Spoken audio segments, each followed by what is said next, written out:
चार संप्रदाय भले ही 5 प्रमुख संप्रदायों में गिना जाता था, लेकिन अपनी बेहिसाब दौलत की बदौलत उसकी असली ताकत 3 प्राचीन कुलीन परिवारों से रत्ती भर भी कम नहीं थी। मदिरा अमर मंडप से निकलने के बाद विराट सीधे रत्न भंडार कंपनी के नीलामी घर की ओर बढ़ चला। चूंकि वह रत्न भंडार कंपनी में आ ही गया था, तो उसने सोचा कि क्यों न नीलामी का भी जायजा ले लिया जाए। जब वे नीलामी घर पहुंचे तो विनोद और सुहासिनी पहले से ही वहां इंतजार कर रहे थे। भाई विराट, आज के लिए आपका बहुत बहुत धन्यवाद। विनोद ने विराट का स्वागत करते हुए कृतज्ञता भरे स्वर में कहा। अगर आज विराट न होता तो उन्हें समझ ही नहीं आता कि इस मुसीबत से कैसे निपटा जाए।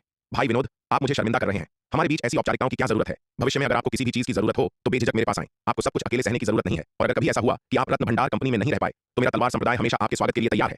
विराट ने हाथ हिलाते हुए मुस्कुराकर कहा। अगर वो दिन कभी आया तो मैं बिल्कुल भी संकोच नहीं करूंगा। बस डर इस बात का है कि कहीं तब भाई विराट इस बेकार बूढ़े को पहचानना ही न भूल जाएं। विनोद ने भी हंसते हुए जवाब दिया। आज की घटना के बाद उसे रत्न भंडार कंपनी में अपनी सत्ता की कोई परवाह नहीं रह गई थी। भले ही उसका पिछला प्रदर्शन कितना भी शानदार क्यों न रहा हो, अंततः वह केवल एक महान क्षेत्र का योद्धा ही तो था। बिना मजबूत साधना के सहारे के भले ही कोई रत्न भंडार कंपनी में ऊंचे पद पर पहुंच जाए, वह पद न तो टिकाऊ होता है और न ही सुरक्षित, उल्टा वह मुसीबत का सबब बन सकता है। पहले वह तलवार संप्रदाय के क्षेत्र में तरक्की कर रहा था, इसलिए उसे कभी ऐसी परेशानी नहीं हुई, क्योंकि उसके पीछे तलवार संप्रदाय का हाथ था और कोई भी उसके खिलाफ गलत इरादा रखने की हिम्मत नहीं करता था। आज उसे एहसास हो गया था कि एक बार तलवार संप्रदाय की ताकत का सहारा छूटते ही रत्न भंडार कंपनी में उसकी स्थिति कितनी नाजुक हो गई थी। कुछ देर बातचीत करने के बाद विनोद नीलामी के मामलों की देखरेख के लिए वहां से चला गया। कुंवर ललित द्वारा अब उसे युमेश शाही शहर में रत्न भंडार कंपनी का अध्यक्ष नियुक्त किया गया था और सेठ मदन लाल की सारी शक्तियां और जिम्मेदारियां अब उसके हाथों में आ गई थीं। हालांकि विनोद तो चला गया, लेकिन उसने सुहासिनी को विराट के साथ रहने के लिए वहीं छोड़ दिया। वह हमेशा से चाहता था कि सुहासिनी और विराट के बीच का रिश्ता गहरा हो, लेकिन बदकिस्मती से वह जिद्दी लड़की सुहासिनी कुछ समझती ही नहीं थी। अगर वह किसी तरह विराट का साथ पा लेती तो उसकी जिंदगी संवर जाती और उसे किसी बात की चिंता नहीं करनी पड़ती। भले ही विराट रंगीन मिजाज का था, लेकिन वह बेहद भरोसेमंद इंसान था। कई स्त्रियां उसके जीवन में होने के बावजूद वह हर किसी का बहुत ख्याल रखता था और उसने कभी किसी का साथ नहीं छोड़ा था, न ही किसी को धोखा दिया था। सुहासिनी विराट को नीलामी घर के एक बेहद आलीशान निजी कक्ष में ले आई। वह चुपचाप एक तरफ खड़ी हो गई। उसके चेहरे पर थोड़ी घबराहट साफ झलक रही थी। हालांकि छोटा मालिक विराट एक अच्छा इंसान था, लेकिन वह एक नंबर का रसिक भी था। अब जब वह उसके साथ कमरे में अकेली थी तो उसे डर लग रहा था कि कहीं उसकी नीयत डोल न जाए और वह कुछ गलत न कर बैठे।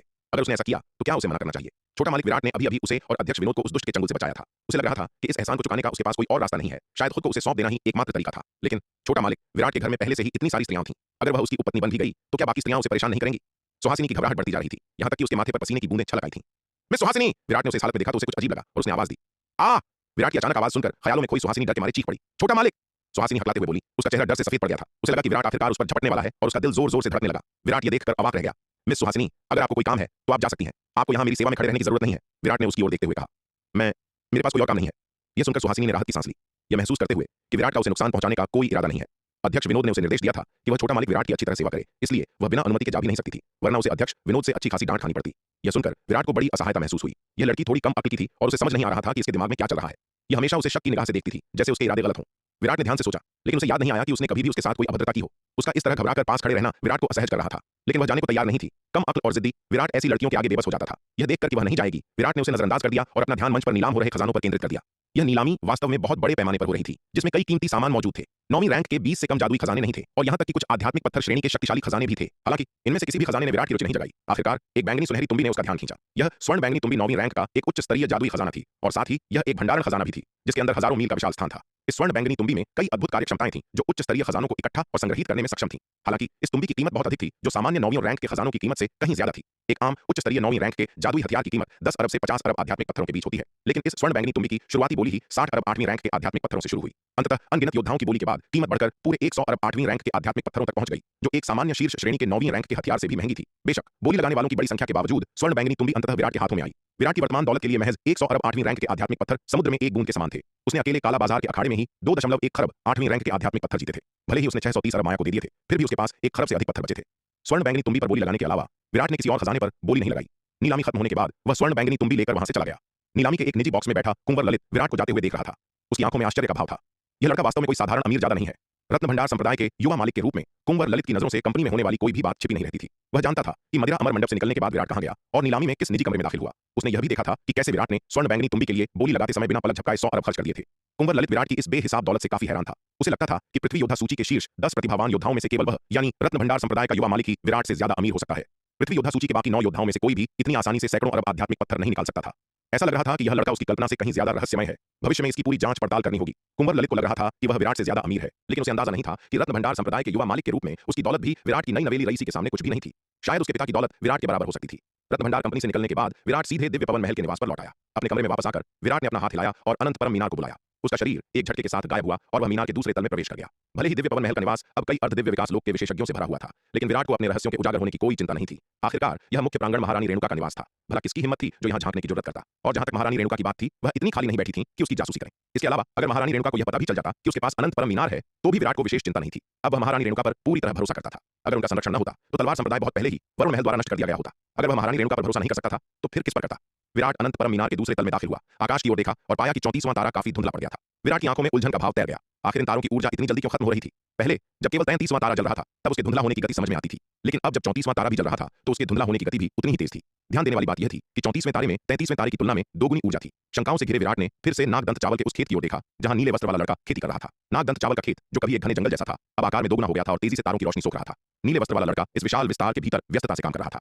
यह देखकर विराट शंका से भर गया। यह नाग आजकल इतना अजीब व्यवहार क्यों कर रहा था? उसे विराट के कहने की भी जरूरत नहीं पड़ती थी। वह लगातार नागदंत चावल के खेत का विस्तार कर रहा था। यह असामान्य व्यवहार उसके चरित्र से बिल्कुल मेल नहीं खाता था। संदेह से भरे विराट ने नागदंत चावल के खेत का चक्कर लगाया, लेकिन उसे कुछ भी गड़बड़ नहीं मिला। नाग की कड़ी मेहनत के कारण अनंत परम मीनार के दूसरे तल पर नागदंत चावल की फसल लहलहा रही थी, जो समृद्धि की तस्वीर पेश कर रही थी। विराट, तुम क्या घूर रहे हो? मैंने तुम्हारे लिए इतना सारा नागदंत चावल उगाया है, तुम्हें और क्या चाहिए? नाग ने विराट को लगातार खेतों का गश्त करते देख असंतोष से कहा। कुछ नहीं, बस तुम्हारी मेहनत का फल देखने आया था। नाग, तुमने हाल ही में बहुत अच्छा काम किया है। मैं तुम्हें इनाम के तौर पर प्राचीन महाद्वीप का थोड़ा और दिव्य जल दे सकता हूं। विराट ने हाथ हिलाते हुए कहा। यह देखकर कि चावल के खेत में कुछ भी गलत नहीं है, विराट ने अब उस पर ध्यान देना बंद कर दिया। उसने अनुमान लगाया कि नाग ने नागदंत चावल के रोपण क्षेत्र का विस्तार किया था। यही कारण था कि दुनिया में तारों की रोशनी इतनी जल्दी खपत हो रही थी। इसके बाद विराट ने अनंत परम मीनार के दूसरे तल में नाग द्वारा काटे गए नागदंत चावल के ढेर को देखा, जो पहाड़ की तरह जमा था, और संतुष्टि के साथ सिर हिलाया। अब तलवार संप्रदाय द्वारा जमा की गई नींव दिन ब दिन ठोस होती जा रही थी। भले ही इनमें से अधिकांश नागदंत चावल प्राचीन महाद्वीप की धाराओं के पानी का उपयोग करके नहीं उगाए गए थे, फिर भी उनका प्रभाव अनंत परम मीनार के बाहर उगाए गए चावलों से कई गुना अधिक था। इस स्तर के नागदंत चावल का उपयोग आरोहण लोक के विशेषज्ञों को तैयार करने के लिए किया जा सकता था। तलवार संप्रदाय के क्षेत्र में उगाए गए नागदंत चावल मुख्य रूप से आरोहण लोक से नीचे के योद्धाओं के लिए थे, जबकि अनंत परम मीनार के दूसरे तल पर उगाए गए चावल आरोहण लोक के विशेषज्ञों के लिए थे। और जहां तक उस नागदंत चावल की बात थी जो अनंत परम मीनार के दूसरे तल पर उगाया गया था और प्राचीन महाद्वीप के जल से सींचा गया था, वह मुख्य रूप से शीर्ष आरोहण लोक और अर्ध दिव्य विकास लोक के विशेषज्ञों के लिए था। नागदंत चावल के ये तीन स्तर इन तीन लोकों के योद्धाओं को अपनी साधना में तेजी से सुधार करने की अनुमति दे सकते थे। विराट ने नागदंत चावल के इन तीन स्तरों को प्रथम संस्करण, द्वितीय संस्करण और तृतीय संस्करण के रूप में नामित किया। तलवार संप्रदाय के क्षेत्र में उगाया गया चावल प्रथम संस्करण, अनंत परम मीनार के दूसरे तल पर तारों की रोशनी सोखने वाला चावल द्वितीय संस्करण, अनंत परम मीनार के दूसरे तल पर तारों की रोशनी और प्राचीन महाद्वीप के जल से सींचा गया चावल तृतीय संस्करण। फिलहाल पहले और दूसरे संस्करण के नागदंत चावल की मात्रा पर्याप्त थी। एकमात्र कमी यह थी कि तीसरे संस्करण की मात्रा बहुत कम थी, जो मुश्किल से दैनिक खपत के लिए पर्याप्त थी और इसे बिल्कुल भी संग्रहित नहीं किया जा सकता था। मुख्य समस्या यह थी कि वो नन्ही चिड़िया बहुत आलसी थी। वह केवल प्राचीन महाद्वीप के जल का न्यूनतम मानक ही लाती थी, उससे एक बूंद ज्यादा से मना कर देती थी। विराट उसे बहुत ज्यादा मजबूर नहीं करना चाहता था, कहीं ऐसा न हो कि वह बेवकूफ चिड़िया विद्रोह कर दे और काम ही छोड़ दे। विराट ने अनंत परम मीनार के ऊपर आकाश की ओर देखा, एक पल के लिए विचार किया और 34वें तारे को पूरी तरह से फिर से जलाने के लिए बड़ी मात्रा में आध्यात्मिक पत्थर निकाले। 34वें तारे को पूरी तरह से रोशन करने के बाद विराट ने अनंत परम मीनार को 35वें तारे को पूरी तरह से रोशन करने के लिए बड़ी मात्रा में आध्यात्मिक पत्थर सोखने दिए। 35वें तारे को रोशन करने में कुल 51.2 अरब 8वीं रैंक के आध्यात्मिक पत्थरों की खपत हुई। 35वें तारे के जलने के बाद अनंत परम मीनार के दूसरे तल में तारों की रोशनी की तीव्रता दोगुनी हो गई, जो 9वीं रैंक के आध्यात्मिक पत्थर के प्रभाव के बराबर थी। इससे 35वें तारे के जलने के बाद अनंत परम मीनार के दूसरे तल की रोशनी में गुणात्मक परिवर्तन आया। इस अविश्वसनीय रूप से घने तारों के प्रकाश के नीचे दूसरे तल में लगाए गए नागदंत चावल और भी अधिक तेजी से बढ़ने लगे। नागदंत चावल का प्रत्येक तना एक विशाल पेड़ की तरह दुनिया में घने तारों की रोशनी को पागलों की तरह सोख रहा था और तेजी से बढ़ रहा था। नाग आकाश की ओर देखने से खुद को रोक न सका। उसने स्पष्ट रूप से महसूस किया कि तारों की रोशनी में यह बदलाव पहले से बहुत अलग था। अकेले इस तारों की रोशनी का प्रभाव प्राचीन आभा को अवशोषित और परिष्कृत करने के समय से कई गुना अधिक शक्तिशाली था। दुनिया में तारों की रोशनी में बदलाव को महसूस करते हुए विराट भी हैरान था। उसने यह अनुमान नहीं लगाया था कि 35वें तारे को रोशन करने से अनंत परम मीनार के दूसरे तल की तारों की रोशनी में इतना बड़ा गुणात्मक परिवर्तन आएगा। 35वें तारे के जलने के बाद अनंत परम मीनार के दूसरे तल का मरम्मत किया गया क्षेत्र फिर से फैल गया, जो 400 खरब मील के दायरे तक पहुंच गया, जो 4 युमेश साम्राज्यों के बराबर था। जलते हुए 35वें तारे से विराट को एक और ऋण व्यूह की विरासत प्राप्त हुई। इस बार ऋण व्यूह विरासत का सबसे महत्वपूर्ण पहलू एक अतुलनीय रूप से शक्तिशाली आक्रामक व्यूह का समावेश था। विराट तारों भरे आकाश के नीचे पालथी मारकर बैठ गया, चुपचाप उस ऋण व्यूह विरासत को पचाने और समझने लगा जो उसे प्राप्त हुई थी। नाग ने विराट की ओर देखा, जो ऋण व्यूह पर ध्यान लगा रहा था और अपने माथे से ठंडा पसीना पहुंचने से खुद को रोक नहीं सका। शुक्र है कि विराट ने उसके और उस नन्ही चिड़िया नीलिमा के बीच के गुप्त समझौते को नहीं खोजा था। ऐसा लग रहा था कि उसे नीलिमा से बात करनी होगी और उसे बताना होगा कि वह प्राचीन महाद्वीप से लाए जाने वाले पानी की मात्रा बढ़ाना बंद कर दे। यदि वह प्रतिदिन लाए जाने वाले पानी की मात्रा को बढ़ाना जारी रखती है तो नाग को भरोसा नहीं था कि वह इसे छिपाना जारी रख पाएगा। अभी विराट पहले ही इस बात को लेकर आशंकित था कि तारामंडल की ऊर्जा इतनी जल्दी क्यों खत्म हो रही है।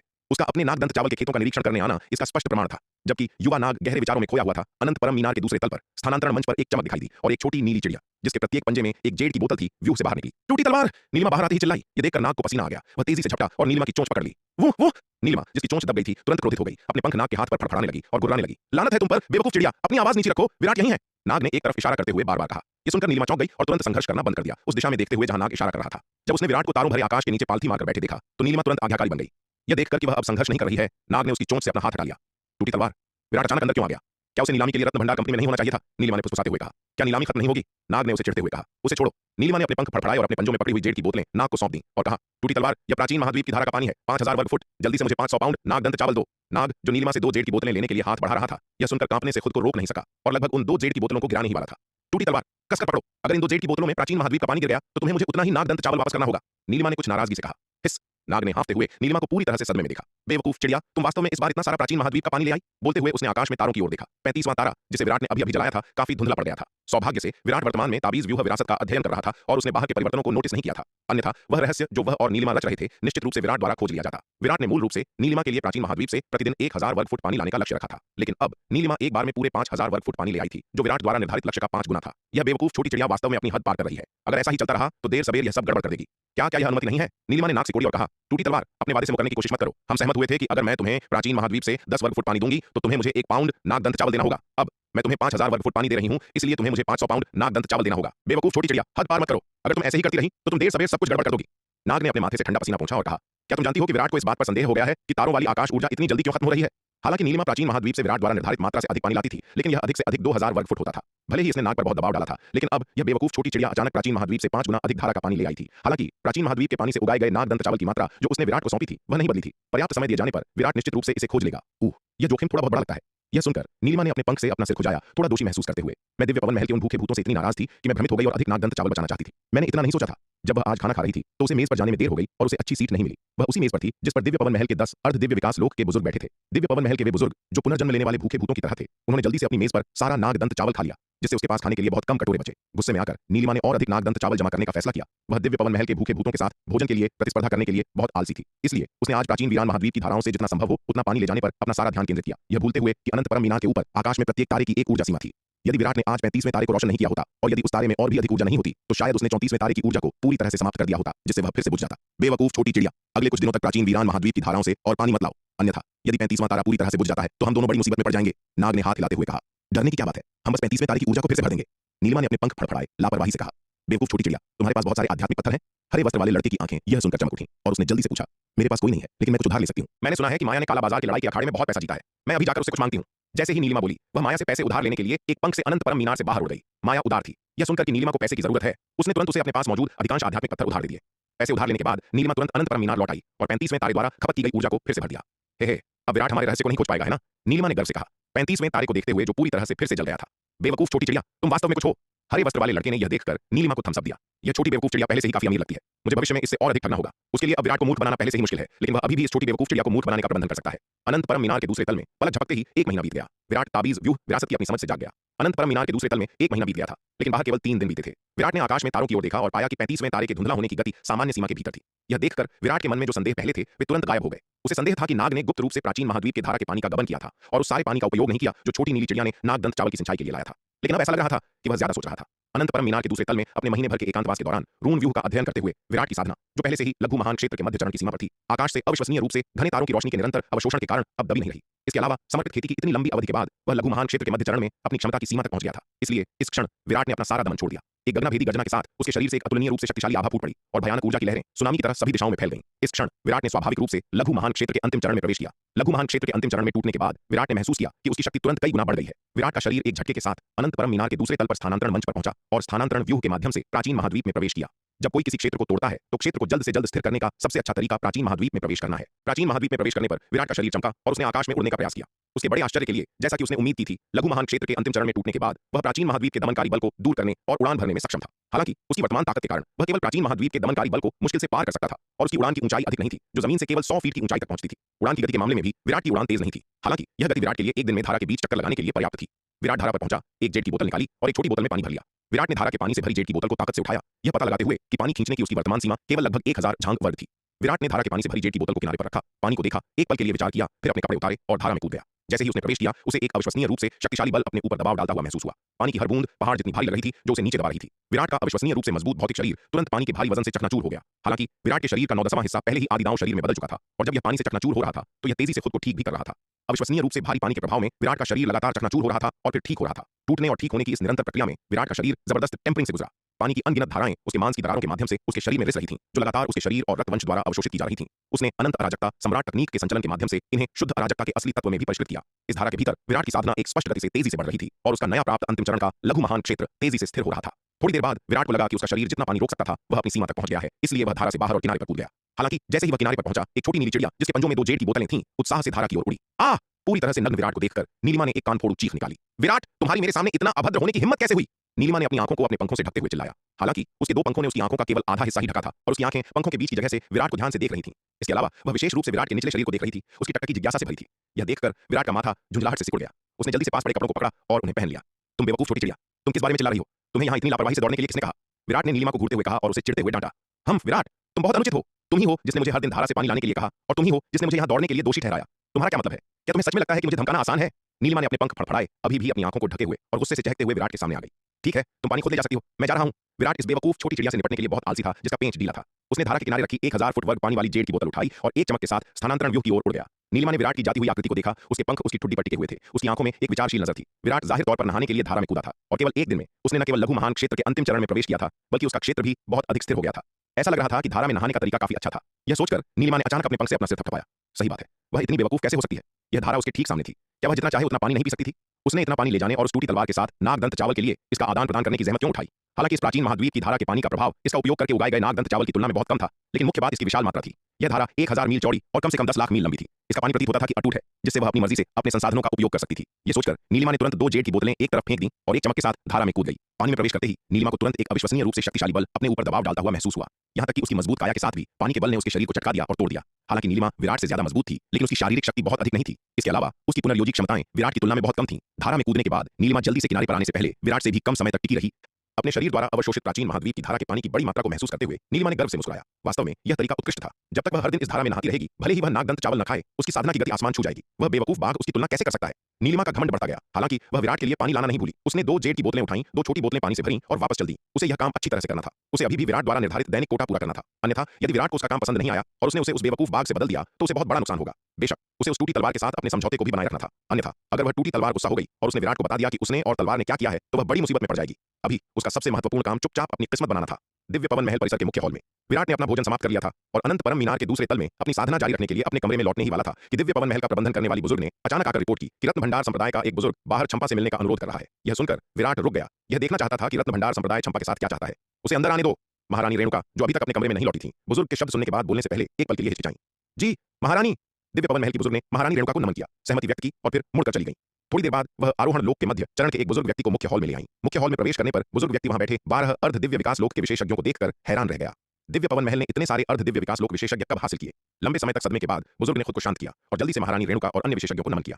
औपचारिकता की कोई आवश्यकता नहीं है, बोलिए आप मेरी शिष्या से क्यों मिलना चाहते हैं? महारानी रेणुका ने हाथ हिलाते हुए कहा।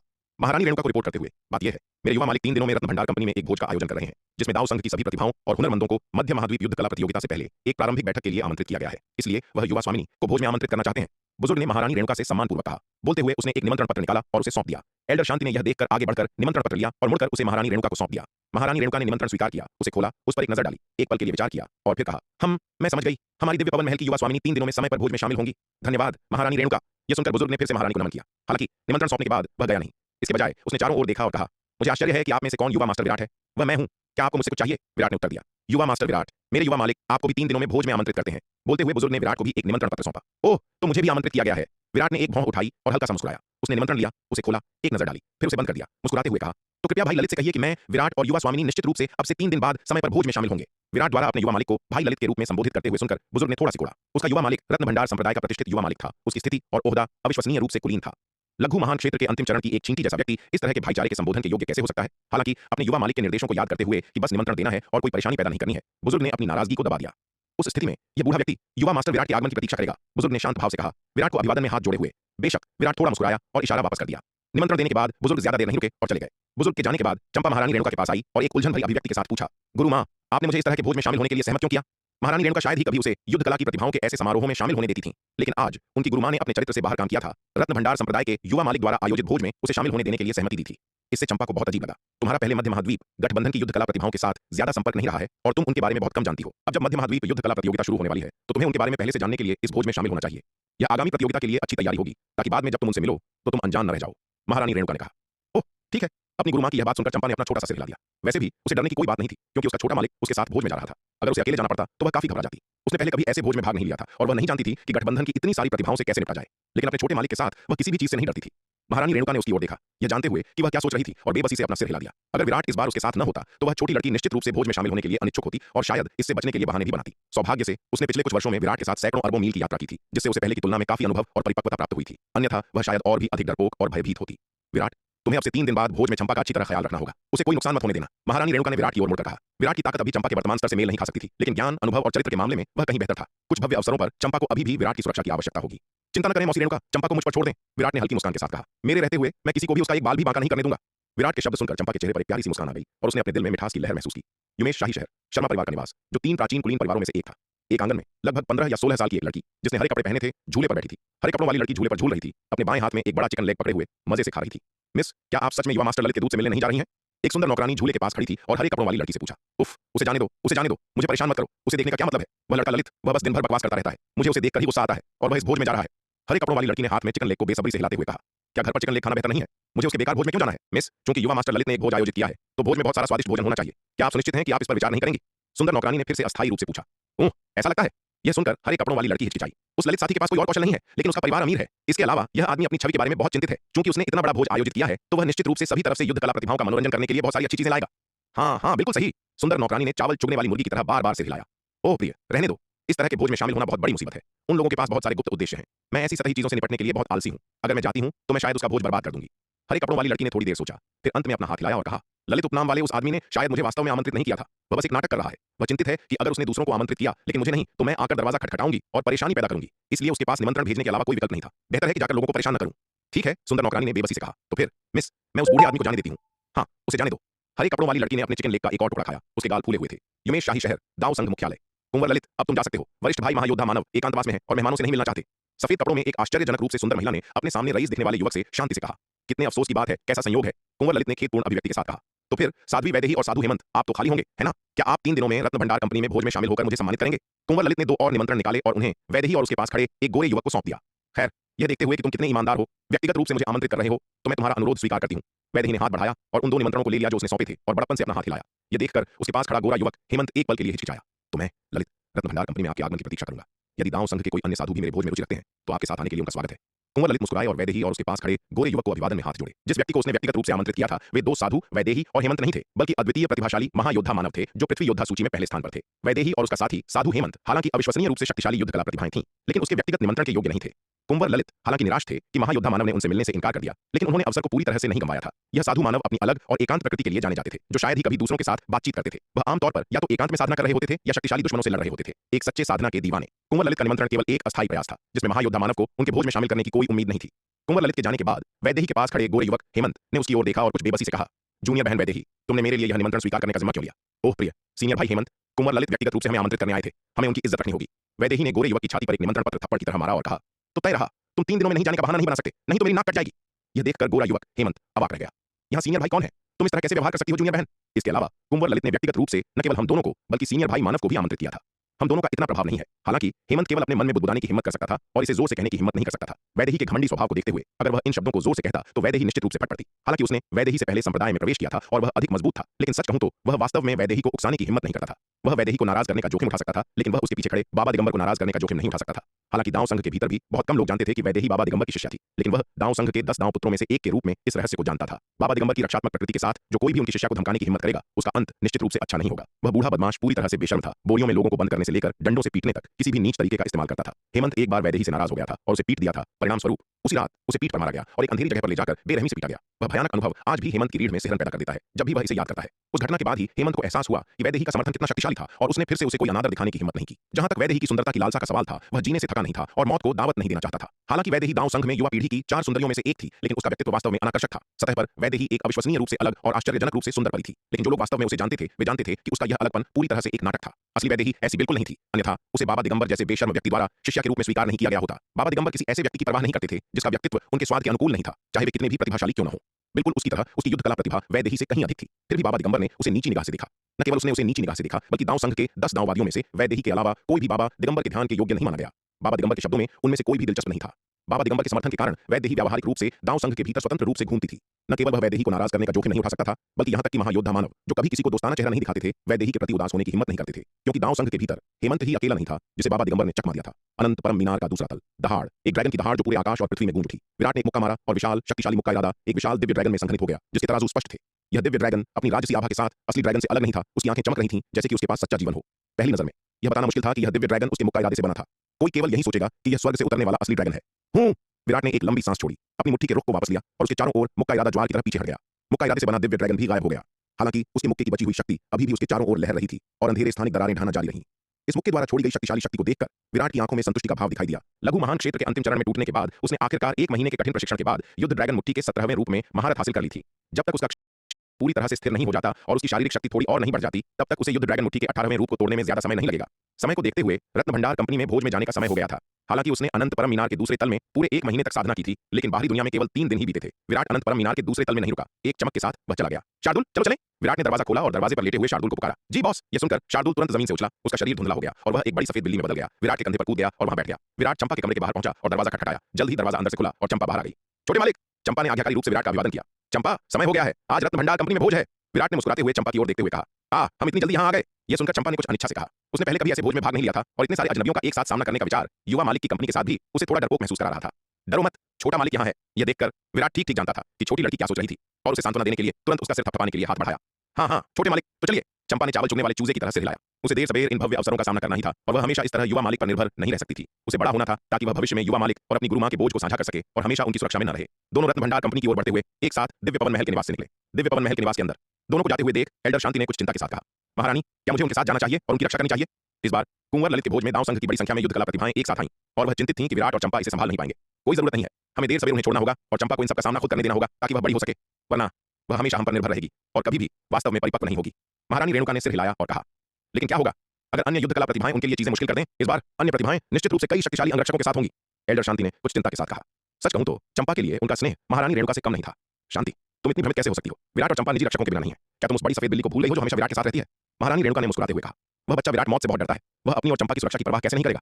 यह सुनकर एल्डर शांति को राहत महसूस हुई। उसने कुछ शर्मिंदगी से कहा, खैर, मैंने वास्तव में उस बड़ी सफेद बिल्ली के अस्तित्व को नजरअंदाज कर दिया। वह प्यारी और मासूम दिखने वाली सफेद बिल्ली हमेशा लोगों को अनजाने में अपने अस्तित्व को भूलने पर मजबूर कर देती थी, क्योंकि वह बहुत हानिरहित लगती थी। हालांकि एल्डर शांति जानती थी कि वह सफेद बिल्ली कितनी भयानक थी। भले ही वह अब आरोहण लोक के मध्य चरण में पहुंच गई थी और उसकी युद्ध शक्ति सामान्य मध्य चरण आरोहण लोक के योद्धाओं से बहुत आगे थी, लेकिन उसे पूरा भरोसा नहीं था कि वह उस सफेद बिल्ली को हरा सकती है। यहां तक कि चंपा उसी क्षेत्र में शायद उस सफेद बिल्ली को नहीं हरा सकती थी। तो तुम निश्चिंत हो सकती हो, जब तक कि यह एक शिखर आरोहण लोक विशेषज्ञ नहीं है जो कोई कदम उठाता है, तब तक कोई भी उनकी सुरक्षा को खतरे में नहीं डाल सकता। महारानी रेणुका ने मुस्कुराते हुए कहा। हालांकि महारानी रेणुका ने लापरवाही से बात की, लेकिन वह चुपचाप रत्न भंडार कंपनी की दिशा देख रही थी, किसी भी क्षण कार्रवाई करने के लिए तैयार थी। उस बड़ी सफेद बिल्ली की ताकत के साथ जब तक कि वह महायोद्धा मानव और शिखा शर्मा जैसी अविश्वसनीय रूप से प्रतिभाशाली प्रतिभाओं का सामना नहीं कर रही थी, तब तक यह कहा जा सकता था कि वह पृथ्वी योद्धा सूची के किसी भी पावर हाउस से निडर थी। और महायोद्धा मानव और शिखा शर्मा के व्यक्तित्व को देखते हुए यह बहुत संभव था कि वे ऐसे भोज में शामिल न हो। तो सैद्धांतिक रूप से कहें तो चंपा और विराट के लिए रत्न भंडार कंपनी में भोज में जाने में कोई समस्या नहीं होनी चाहिए। हालांकि सबसे बड़ा डर उन लोगों का एक एक करके लड़ने का नहीं था, बल्कि एक समूह द्वारा हमला किए जाने का था। भले ही वह बड़ी सफेद बिल्ली मजबूत थी, वह पृथ्वी योद्धा सूची के शीर्ष 10 पावर हाउस के खिलाफ अकेले प्रबंधन कर सकती थी। लेकिन अगर पृथ्वी योद्धा सूची की वे प्रतिभाएं उन पर हमला करने के लिए सेना में शामिल हो जाती, तो उस बड़ी सफेद बिल्ली को भी इससे निपटने में मुश्किल होती। हालांकि ऐसा होने की संभावना बहुत कम थी, लेकिन वह आत्मसंतुष्ट होने का जोखिम नहीं उठा सकती थी। आज रात के भोज को आधे महीने में मध्य महाद्वीप युद्ध कला प्रतियोगिता के आधिकारिक उद्घाटन से पहले एक परीक्षा के रूप में भी देखा जा सकता है। एक बार जब विराट प्रतियोगिता में सार्वजनिक रूप से दिखाई देगा, तो उसके पिता सूर्यवीर के दुश्मन निश्चित रूप से उसके और सूर्यवीर के बीच के रिश्ते को पहचान लेंगे। विशेष रूप से चूंकि जयपाल परिवार और ठाकुर परिवार प्रतिभागियों में शामिल हैं, जबकि अन्य लोग सूर्यवीर और मीरा के वंश को नहीं पहचान सकते हैं, जयपाल परिवार निश्चित रूप से पहचानेगा। आखिरकार विराट की मां मीरा कोई साधारण जयपाल परिवार की शिष्या नहीं है, बल्कि जयपाल परिवार के मुखिया की वैध बेटी है, जिसके पास सबसे शुद्ध जयपाल परिवार का खून है। एक बार जब जयपाल परिवार विराट की उत्पत्ति को पहचान लेता है, तो वे निश्चित रूप से उसे आसानी से नहीं जाने देंगे और उसका उपयोग सूर्यवीर या मीरा को जमा करने के लिए मजबूर करने के लिए करेंगे। इसलिए आधे महीने में मध्य महाद्वीप युद्ध कला प्रतियोगिता में दिव्य पवन महल और विराट के सामने आने वाली स्थिति अनिवार्य रूप से बेहद खतरनाक होगी। आज रात की परीक्षा को रिहर्सल भी माना जा सकता है। महारानी रेणुका ने अपना हाथ खोला और आधी लंबी तलवार जादुई हथियार निकाला। उनकी पतली उंगलियों ने धीरे से उग्र लाल ब्लेड को सहलाया। यह उग्र लाल लंबी तलवार आदि जादुई हथियार ग्रेड में अपग्रेड होने के बाद आधिकारिक तौर पर अभी तक उपयोग नहीं की गई थी। उन्हें आश्चर्य था कि क्या कोई आज रात बलिदान के रूप में अपना सिर चढ़ाएगा। एल्डर शांति, जो महारानी रेणुका के शब्दों को सुनकर तनाव मुक्त हो गई थी, उन्हें इस तरह देखकर फिर से तनाव में आ गई।